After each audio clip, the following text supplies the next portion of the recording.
Hi, everybody. I'm Brittany Lewis with Forbes Breaking News. Joining me now is senior reporter Matt Durot. Matt, thanks for coming on in. Yeah, thank you for having me, Brittany. I want to extend a big congratulations. The list of America's Decabillionaire families has officially dropped.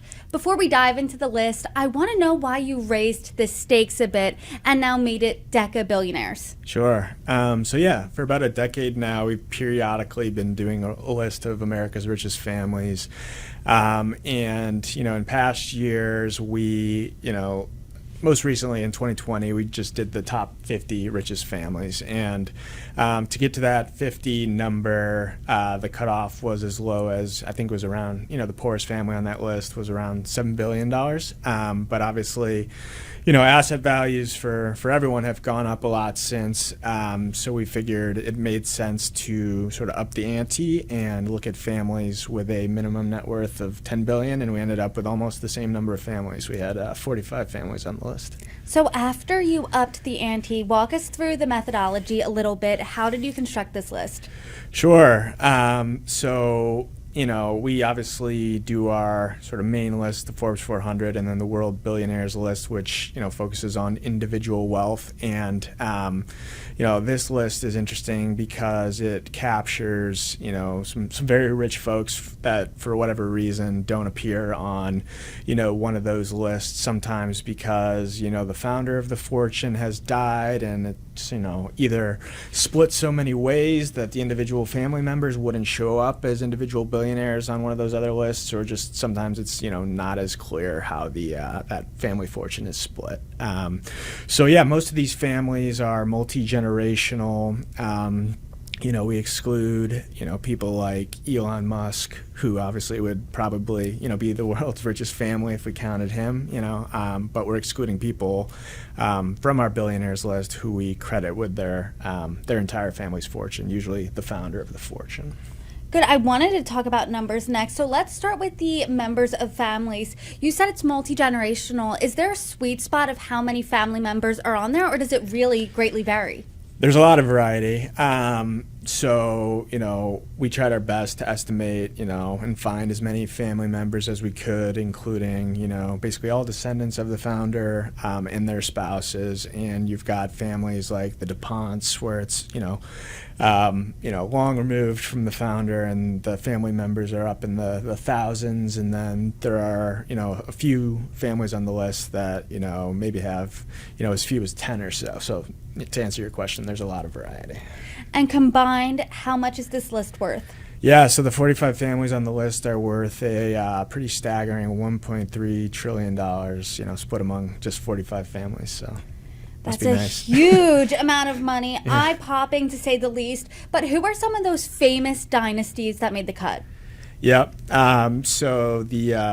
The reigning champion, so to speak, is the family behind Walmart, the Waltons. It's not very close, to be honest. They're $150 billion richer than the next family in line. The next family in line was the Mars family, the family behind the Mars candy fortune, and they actually this year ranked as the second richest family for the first time since we've been tracking family wealth. They'd, I think, been in the 3 spot for a number of years behind the Kochs of Koch Industries, Charles Koch, and the widow of his brother David primarily. And interestingly, Charles made a large gift to nonprofits of Koch stock. It was in the range of about $5 billion over the last few years, and if he hadn't done that, they probably still would have been the second richest family. So that was really what caused that flipping in the 2 and 3 spot. We've heard a lot of these names, Kochs, DuPont, Marriott, but I want to talk about any household names that didn't make the cut this year. Yeah, sure. So in past years where, we've done longer lists, I think we've looked at as many as 200 families in the past, and you'd see big names like the Gettys or even the Kennedys at one point. Those names are not there this year, which I think sort of just gets at how difficult of a list it is to crack. Obviously, we're talking about multi-generational wealth. We're talking about families with handing down money in the same business. But are all these families considered old money? Is there any new money on this list? Yeah, I guess it depends how you define the term. Obviously there are families like the DuPonts where, maybe a single family member sits on the board at this point, but, they're, relative to other families on the list, less involved in, managing the company that made them, wealthy in the first place. And then, there are, families certainly where even if the founder has passed on, his kids or his grandkids even are very involved in, running the business. I think of, even the Kochs, Charles is still there. His father technically founded the company, but Charles really built it, and his son Chase is sort of slotted, it seems, to kind of take over for him. Charles is 88, so they're kind of very actively succession planning for him, and his son is a big part of that. When you're thinking about these 45 families and looking at them, what trends are you emerge as you're looking at this list? Are the industries and businesses that they're a part of, do they vary greatly? What's that look like? Yeah, there's a lot of variety. We have families in a whole bunch of, different industries. Retail with the Waltons, Coke in and of itself does 100 different things. It's a very vast, diverse conglomerate.